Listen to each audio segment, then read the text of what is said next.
지금 뭐 그 이야기가 되고 있는 지구 온난화가 지금 몇 도가 는다고 증가한다고 생각을 하는 거죠. 지금 현재는 0.7도 정도 올라간 걸로 지금 돼 있고요. 산업화 이후에. 예, 근데 이게 이제 그대로 갈 경우에 최악의 시나리오에서는 2100년도까지 한 6도 이상 올라갈 수 있다라고 지금 보고 있습니다. 그러니까 18세기, 19세기부터 지금까지 한 200년 동안 0.7도가 예, 올라갔는데 예. 앞으로 한 60년 이내에 7도가, 5도가 예, 올라가요. 최악의 시나리오의 경우에. 예.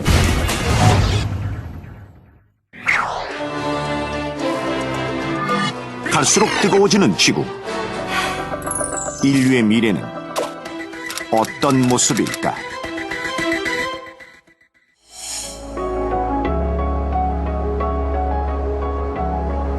얼어있는 바다. 북극에 제일 먼저 위기가 찾아온다. 빙하는 급격하게 녹고 북극은 지구상에서 사라진다. 가뭄이 장기화되고 있는 미국 서부 지역. 곡물 생산량 감소는 세계 곡물 시장에 심각한 타격을 준다. 지구 평균 기온이 2도 오르면 국토의 85%가 얼음인 섬 그린란드도 재앙을 피해갈 수 없다.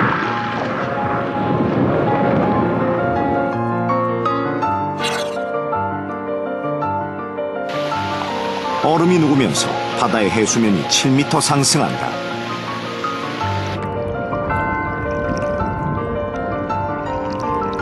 이는 해양 생태계 변화로 이어져 바닷속 생물들을 멸종시킨다.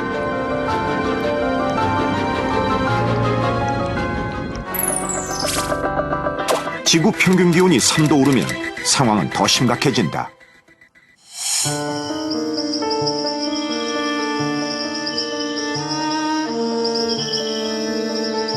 지구의 20%의 산소를 공급하는 아마존의 밀림도 폭염과 가뭄으로 사라지고 만다. 지구 온난화가 빨라지면서 초대형 태풍의 발생이 잦아지고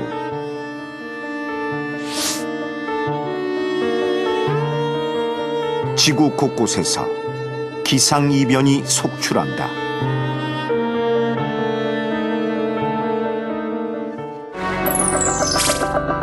지구 평균 기온이 4도 오르게 되면 세계에서 가장 큰 식수 저장고인 히말라야도 기능을 상실할 것이다.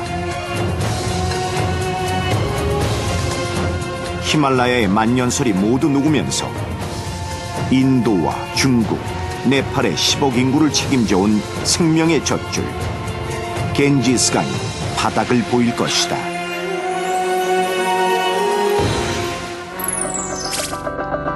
(5도가) 오르면 지구는 불모지로 변한다.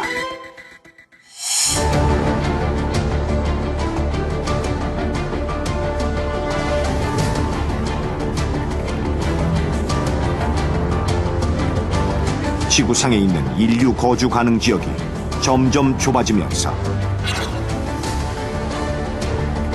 새로운 터전을 찾아 떠나는 기후 난민이 속출하고 식량 부족, 거주지 쟁탈 문제 등 갈등의 골도 깊어질 것이다.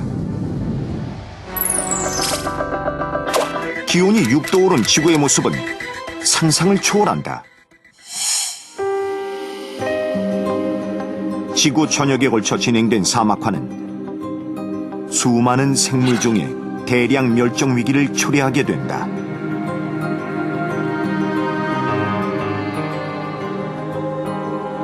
인류의 생존마저도 보장할 수 없는 시대. 인류의 미래는 6도의 악몽에서 벗어날 수 있을 것인가? 로마서 강해 설교 26번째 시간입니다. 우리가 지금까지 로마서를 통해서 본 바울 하면 인간이 어떻게 구원을 받을 수 있을 것인가? 인간 구원에만 초점을 맞춘 사람처럼 그렇게 생각을 합니다. 근데 오늘 8장에 와서 바울은 본문에서 탄식하고 있는 피조 세계를 이렇게 말하고 있습니다. 19절 새번역 말씀입니다. 피조물은 하나님의 자녀들이 나타나기를 간절히 기다리고 있습니다. 하나님이 지으신 동물, 식물, 사람 모든 피조물이 하나님의 자녀들이 나타나는 그날을 기다리고 있다는 이야기입니다. 더 나아가서 바울은 21절, 22절에서 그것은 곧 피조물도 썩어짐의 종살이에서 해방되어서 하나님의 자녀가 누릴 영광된 자유를 얻으리라는 것입니다.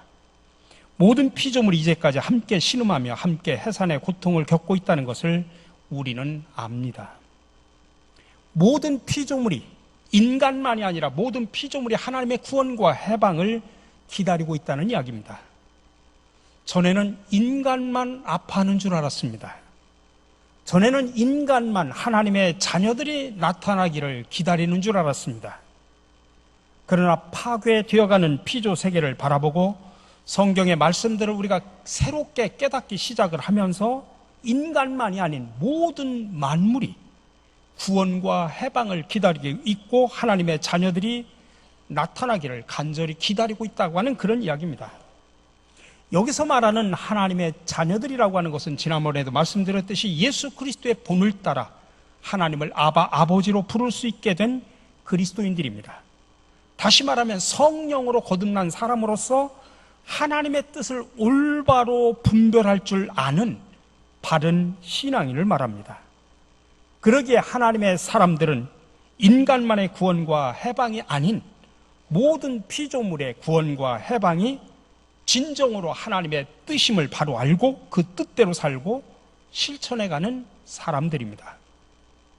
여러분, 우리는 이렇게 아름다운 세상을 주신 하나님께 먼저 감사와 찬양과 영광을 돌려야 됩니다. 그러나 또 다른 한편에서는 우리 인간의 죄악을 고백하지 않을 수 없습니다.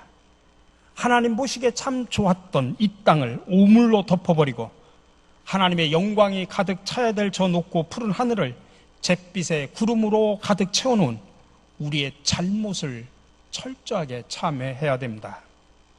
우리는 우리의 잘못을 고백하는 동시에 하나님께서 우리에게 경고하시는 말씀을 깊이 들어야 됩니다. 노아 시대 사람의 죄악이 세상에 가득 차고 마음에 생각하는 모든 계획이 언제나 악할 뿐인 것을 보시고 하나님이 사람 지으셨음을 마음에 한탄하시면서 이렇게 말씀하십니다. 창세기 6장 7절입니다. 주님께서는 탄식하셨다. 내가 창조한 것이지만 사람을 이 땅 위에서 쓸어버리겠다. 사람뿐 아니라 짐승과 땅 위를 기어다니는 것과 공중의 새까지도 그렇게 하겠다. 그것들을 만든 것이 후회되는구나. 얼마나 무서운 말씀입니까? 하나님께서 태초에 세상을 창조하시고 참 좋았다라고 그렇게 하시면서 이 세상을 창조했던 바로 그 하나님께서, 그 창조주 하나님께서 물로 온 세상을 심판하기 직전에 당신 스스로 창조하신 세상을 바라보고 하신 말씀입니다. 그렇다면 그 하나님께서 오늘 이 세계를 바라보면서는 뭐라고 말씀을 하실까요? 하나님께서는 물로는 다시 심판하시지 않겠다고 약속하셨는데 사람의 죄악이 가득 찬 이 세상을 다시 심판한다고 하면 무엇으로 심판을 하실까요? 어떤 사람은 인간이 만든 핵무기가 우리가 살고 있는 지구의 몇 개를 동시에 공중분해시킬 수 있다고 말합니다. 또 어떤 사람들은 지진과 쓰나미 같은 자연재해가 인간을 파멸해 이를 것이다 라고 말합니다. 또 어떤 과학자는 행성의 충돌이 모든 생명의 멸종으로 이어질 것이라고 분석하기도 합니다. 또 어떤 사람은 말하기를 공해가 인간의 생존을 위협하고 사막화가 인류를 멸망에 이르게 할 것이다라고 말합니다. 어쨌든 분명한 것은 지금 지구가 병들어 가고 있고 생태계가 파괴되어 가고 있다는 이야기입니다. 그래서 한 생태 신학자가 말한 이야기에 우리는 귀를 기울여야 됩니다. 그분이 이렇게 말합니다. 하나님이 세상을 심판하기 위해 특별한 행동을 할 필요가 없다. 세상은 그냥 놔두면 저절로 망할 것이다. 이 시대는 하나님께서 어떤 심판의 도구를 사용하지 않아도 인간 스스로의 죄악으로 인해서 그냥 놔둬도 지구가 멸망할 것이다라는 이야기입니다. 이게 어떤 한 생태 신학자의 이야기 느끼는 것이 아니라 오늘 우리 모두가 다 똑같이 느끼는 모습이지 않습니까? 1995년 우리나라 KBS 방송이 일본 NHK와 공동으로 제작해서 방영한 자연 다큐멘터리가 있습니다. 여러분 시간 있으면 한번 재방영하는데 보면 참 좋습니다. 생명 그 영원한 신비라는 자연 다큐멘터리입니다. 1부에서 9부까지 되어 있습니다만 이 다큐멘터리에서 아주 재미있는 시간을 하나 계산을 하고 있습니다. 지구의 역사를 하나님이 세상을 창조한 태초부터 지금까지의 시간을 1년이라고 환산을 해봤을 때 이 지구 위에 사람이 처음 등장한 게 12월 31일 오후 8시 30분경이라고 말합니다. 그리고 산업혁명 이후 역사는 고작 13분에 불과하다라고 이야기를 합니다. 이 말은 인류가 태어난 것은 지금으로부터 고작 3시간 30분 전 일이고 1년으로 봤을 때 고작 거꾸로 3시간 30분 전이고 13분 동안 인류는 하나님이 창조한 창조 세계를 다 망쳐버렸다고 하는 그런 이야기입니다. 수렵과 채취로 먹거리를 찾던 원시 시대는 어쩌면 자연이 인간을 지배하는 그런 시대였을 수도 있습니다. 근데 구석기에서 신석기로 넘어오면서 인류는 정착하면서 농경문화가 발달하면서 자연과 인간이 조화를 이루는 그런 시대를 맞이하게 됩니다. 그러나 르네상스를 거쳐서 산업혁명 이후 이제 인간이 자연을 지배하면서 자연과 조화를 이루기보다는 자연을 파괴하고 착취하는 대상으로 삼았습니다. 이 시간을 1년으로 환산하자면 고작 13분이었다는 이야기입니다. 산업혁명 이후에 불과 13분 만에 하나님께서 창조하고 아름답다라고 말했던 이 세상을 이렇게 엉망으로 만들어 놓았다는 이야기입니다. 짧은 13분의 시간 동안 하나님의 창조 세계는 인간의 경제적인 이익과 편리함 때문에 파괴와 착취의 대상이 되었습니다. 탐욕스러운 인간에 의해 짓밟히고 유린당하던 자연이 이제는 더 이상 아파서 견딜 수 없다고 지금 탄식을 하고 있습니다.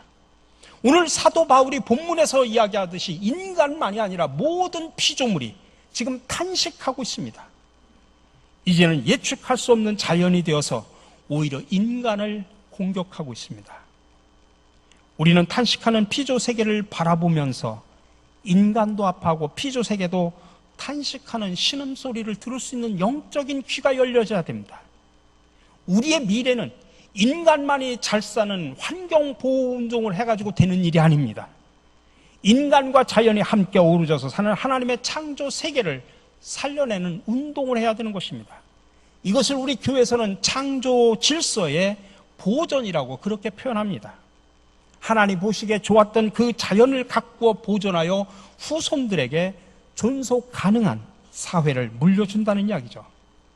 우리 교회는 두 개의 선교 비전의 축이 있습니다. 하나는 생명 살림 운동과 또 하나는 사랑 나눔 운동이죠. 근데 이 생명 살림 운동이라고 하는 것이 영혼을 구원하자고 하는 단순한 전도를 뛰어넘어서 죽음의 문화가 판을 치는 이 세상 속에서 생명의 문화를 만들어가자는 그런 운동입니다. 사실 요즘 환경오염과 대기오염으로 온 지구가 몸살을 앓고 있습니다. 몽골 사막에서 발생한 황사가 우리 집 안방까지 올려오고 우리의 허파까지 지금 공격하고 있습니다. 먹거리를 생산하는 물과 땅과 공기가 다 오염이 되어 모든 동식물들이 다 오염이 되었습니다. 비단 인간의 생명뿐만 아니라 모든 생명체들이 생명의 위협을 느끼고 있습니다. 이미 지구상의 많은 종류의 동식물들이 지금 점점점 사라져가고 있습니다.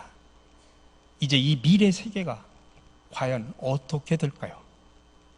우린 다시 한번 성경 말씀으로 돌아와야 됩니다. 구약의 요엘 선지자는 말세에 성령이 임할 것을 예언했던 아주 신령한 선지자입니다. 근데 그 요엘 선지자가 2500년 전에 이렇게 말을 했습니다. 슬프다 그날이여, 주님께서 심판하실 날이 다가왔다. 전능하신 분께서 보내신 바로 그 파멸의 날이 다가왔다. 곡식이라고는 구경조차 할 수 없다. 우리 하나님의 성전에는 기쁨도 즐거움도 없다. 씨앗이 흙덩이 속에서 모두 말라 죽고 광마다 텅텅 비고 가물어 거두어 드릴 곡식이 없어서 창고는 폐허가 된다. 풀밭이 없어 가축들이 울부짖고 소떼가 정신없이 헤매며 양떼도 괴로워한다. 하나님이 창조하신 이 피조 세계가 완전히 파괴된 그 모습을 파노라마처럼 우리에게 지금 그림으로 보여주는 이야기입니다. 하나님의 창세기 1장에서 모든 만물을 창조하신 후에 우리 인간에게 다스릴 수 있는 권세를 주셨습니다. 만물을 다스리라. 근데 19세기의 서양의 학자들이, 이 신학자들이 이 말을 잘못 해석을 했습니다. 다스리라는 말을 정복하고 착취하고 이렇게 개발하고 이런 의미, 그것에 대한 정당성을 부여해 준 겁니다. 신학적으로. 근데 사실은 다스리라고 하는 말은 그런 의미가 아니라 정원사처럼, 관리인처럼 하나님이 창조한 그 아름다운 세계를 잘 보존하고 관리하라는 의미입니다. 오히려 지금은 인간에게 이용당하고 착취당하고 함부로 대함을 받은 것들이 이제는 거꾸로 이제 인간을 공격해버립니다. 피조물이 창조자 하나님을 향해서 인간들 때문에 인간과 함께 살 수 없다고 울부짖는 그런 시대가 되어버렸습니다. 자, 그렇다면 이제는 우리는 어떻게 해야 됩니까? 이 시대 아파하는 그 모든 피조물들이 기대하고 바라는 하나님의 자녀들로서 저와 여러분들은 두 가지를 꼭 기억하셔야 됩니다.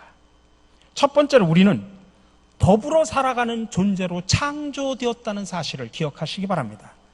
근데 더불어 살아가는 존재라는 게 인간끼리만 더불어 살아가는 존재가 아니라 하나님이 창조한 모든 피조 세계와 함께 창조 세계의 질서를 보존하면서 함께 더불어 살아가라고 하는 그런 의미입니다. 두 번째로는 기독교의 구원과 해방이라고 하는 것은 인간만을 위한 것이 아니라는 사실을 기억하셔야 됩니다. 그러니 기독교의 구원과 해방은 우주론적인 차원입니다. 모든 피조물을 다 포함하는 구원과 해방입니다. 오늘 본문에서 바울이 위치는 이야기가 바로 이 이야기입니다. 이제 우리의 구체적인 실천 방안을 저는 거창하게 이야기하고 싶지 않습니다. 우리의 가장 가까운 곳에서부터 우리가 실천하기를 원합니다. 특별히 영상을 통해서 시작을 했기 때문에 간단한 영상을 하나 더 보여주고 말씀을 마무리하려고 합니다.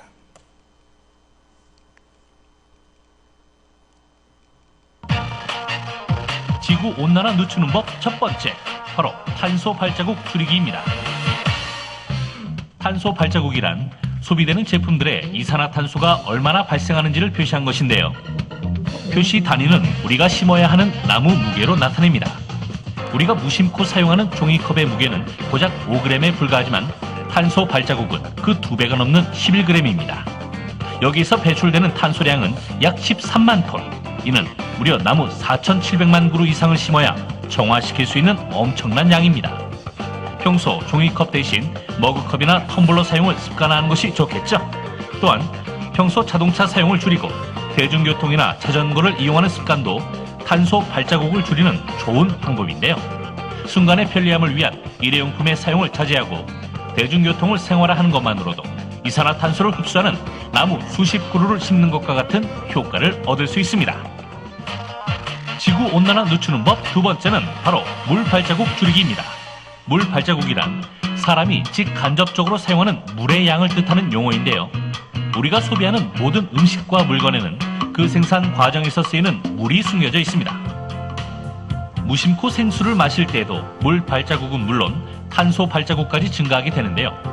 물을 담는 플라스틱 병을 생산하는 과정에서 이산화탄소가 발생하고 이 생수가 산 넘고 물 건너 이동하고 또다시 트럭으로 운반되는 동안 길고 넓은 탄소 발자국을 남기는 겁니다.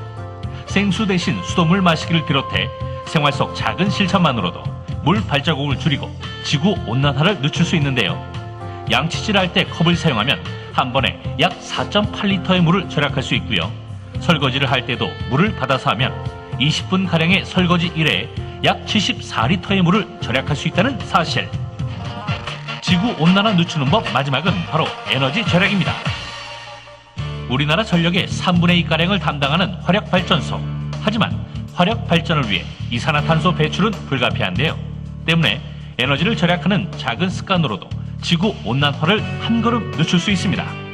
일상생활에서 에너지를 절약할 수 있도록 돕는 스마트폰 앱이 인기인데요. 스위치를 내릴 때마다 1시간 동안 형광등을 껐을 때 아낄 수 있는 실제 경제적 가치를 적립해주고요. 적립금은 편의점에서 사용하거나 문화상품권으로 교환 또는 휴대전화 요금 차감 혜택도 받을 수 있습니다. 여러분의 삶의 자리 속에서 구체적인 실천을 통하여 하나님의 창조 질서를 보존해가는 저와 여러분들이 되시기를 주님의 이름으로 간절히 축원합니다. 온 우주 만물을 창조하신 주님, 주님은 우리에게 청지기로서의 사명을 맡겨주셨는데 우리들은 지금까지 마치 주인이었던 것처럼 행세하면서 인간만을 위해 소비하고 낭비했으며 주님께서 주신 만물을 파괴했던 죄를 주님께 고백합니다. 주님, 만물을 새롭게 하시는 주님의 은총으로 먼저 우리 자신이 새로워지기를 소망합니다. 그리하여 모든 피조물과 더불어 하나님을 찬양하는 태초의 창조 질서를 회복할 수 있도록 인도하여 주시옵소서.